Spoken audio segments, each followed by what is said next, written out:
Lila Rose. Ooh, Lila Rose, Lila Rose. Why? Hold on a second. She decided to make some statements today, or she made some statements over the week. She made some statements in some podcasts. And in case you haven't seen them, here it is. Can we all talk about Father Mike Schmitz? I showed him to a girlfriend who's not Catholic, and she's like, when's Mass? What about the man needing sex? That's just... Hold on a second. Real quick. It's actually really disgusting that it's okay for women to sexualize male priests. Right? That's unfair to Father Mike Schmidt.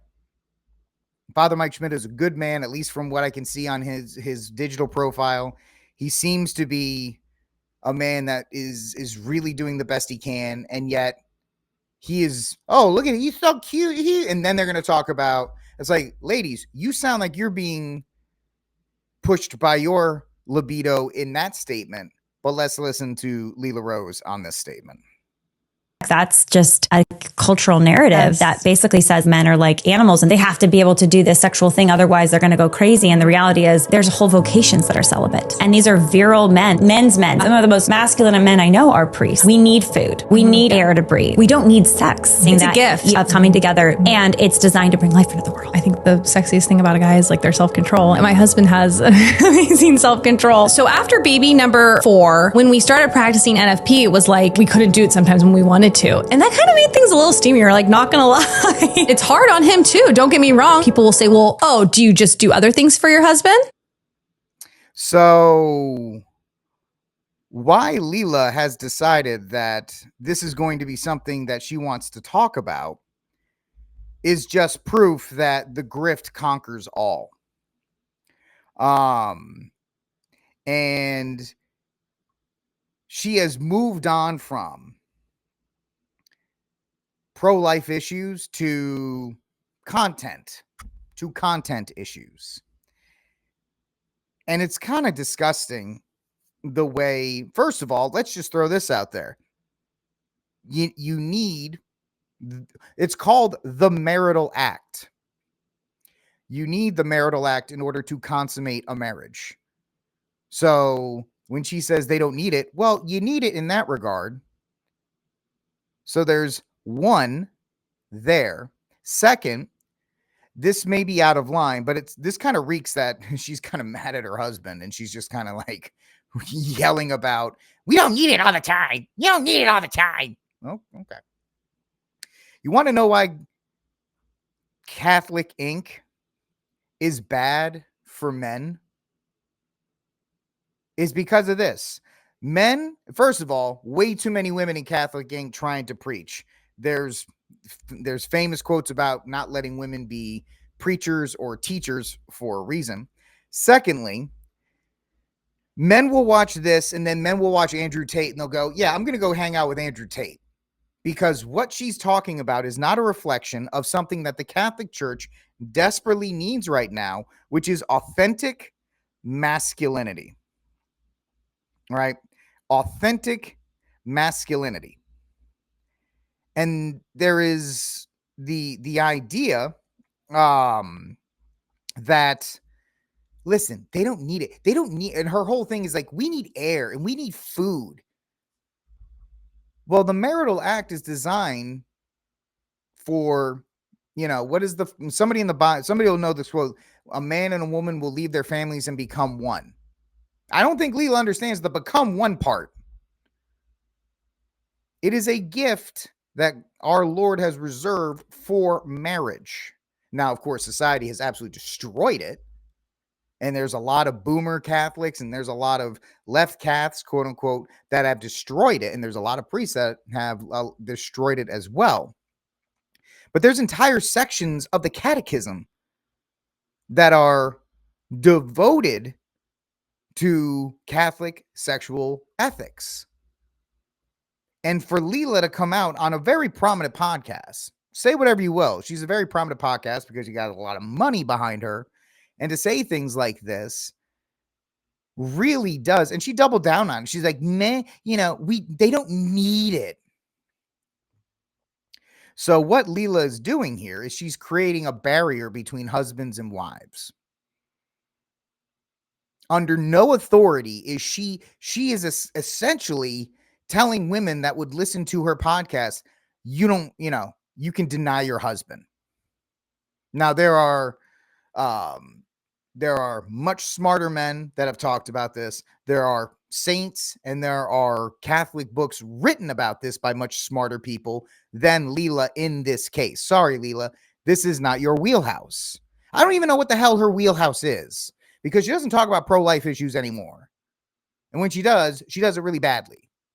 Now, a lot of people, say, oh, well, she's done so much for the pro-life movement. Last time I checked, IVF was still being mandated by the Trump administration. I don't know if we're for that or against that in that regard.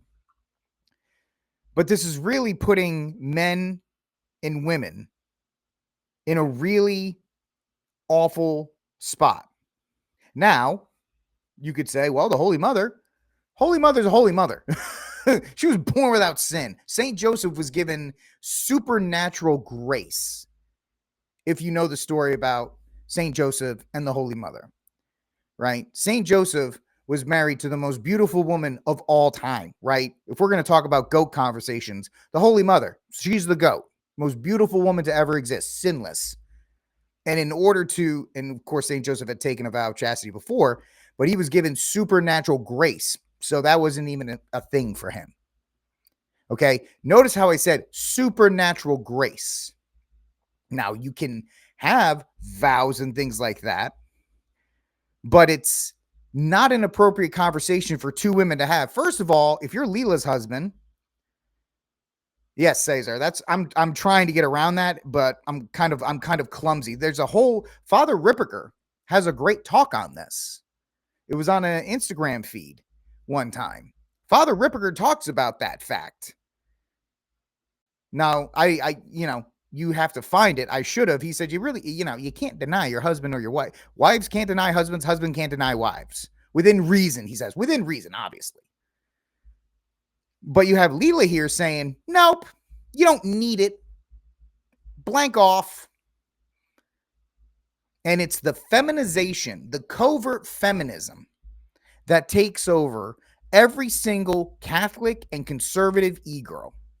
No matter how trad they claim to be, the wooing of feminism and the talking points of feminism seep into women who are in the conservative or the influencer quote unquote sphere, which is why we need less conservative. We need less Catholic influencers. We need a dramatic decrease in Catholic influencers, because this is not biblically sound. And she's presenting herself as an authority. Now, believe you and me, I've done this dance with my diocese. If I was going to use the word Catholic, I had to get permission to do so. She presents herself as a Catholic commentator. She presents herself as somebody who is an authority in this part. And how many marriages is Lila Rose going to infiltrate? I doubt it.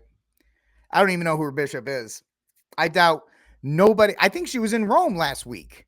For the influencer, the Young Catholic Digital Influencer Conference. And by the way, a bishop would dare not say anything to a woman. They should, but they won't. And so the whole idea, all right. I don't know if I'm doing this right. You guys can call me out. You guys do, but check this out. Let me bring this up. What do you mean file not found? I'm looking at the file. 2360. The love of husband and wife. Where are you? Here we are. I don't know if you guys are going to be able to see this, but we're going to try and bring this up right now. The love of husband and wife. Sexuality is ordered in the conjugal love of a man and a woman. In a marriage, the physical intimacy of the spouses becomes a sign and pledge of spiritual communion. Did Lila Rose look at any of this before she just went off the chain and said, guys don't need sex? They don't need it. They don't need it at all. Okay. What about that? One thing I do well is research. One thing I do well is be able to look stuff up. I'm a moron when it comes to a bunch of other things. But I can tell you, Lila, 2360. Marriage bonds between baptized persons are sanctified by the sacrament. If you are in a sacramental marriage blessed by the church, it is a sacrament. It is sanctified by the church. I'm not saying this off the cuff. This is 2360 of the Catholic Catechism. 2361. Sexuality, by means of which a man and a woman give themselves to one another through the acts which are proper and exclusive to spouses, which is why we call it the Marital Act, is not something simply biological. It concerns the innermost being of the human person as such. It is realized in the truly human way only if it's an integral part of love by which a man and a woman commit themselves totally to one another until death, which is what we do in the Catholic Church. 2362. Acts in a marriage which are intimate and chaste union of the spouses take place are noble and honorable. You don't need it. You don't need it. Have self-control. She sounds like a feminist. Have self-control. What are you, an animal? Literally, you are my wife. We stood there before God and pledged ourselves to each other. This is a supernatural bond that you and I took. And now you're like, I don't know. No, I just don't want to. You don't need it. Okay. The noble and honorable, truly human performance of these acts foster the self-giving they signify and enriches the spouses in joy and gratitude. From the Catholic Catechism, sexuality is a source of joy and pleasure. Remember, it's animalistic. It's just so animalistic. Lila, would you like the link? I'll send this to you if maybe you're not aware of these things. Maybe you're not aware of them. I don't know. And listen to the other lady. After our fourth kid, we went on NFP. Oh, I'm sorry. You don't want 5 kids or 6 kids. You only want 4. That's and as somebody, and this is not new, as somebody who is not able to have children, you have no idea how much it enrages me when people are like, oh, we have enough kids. Oh, we have enough kids. We're going to do natural family planning. Oh, we have enough kids. We're going to get our 2. You have no idea how many tables I want to flip when I hear that. Because you are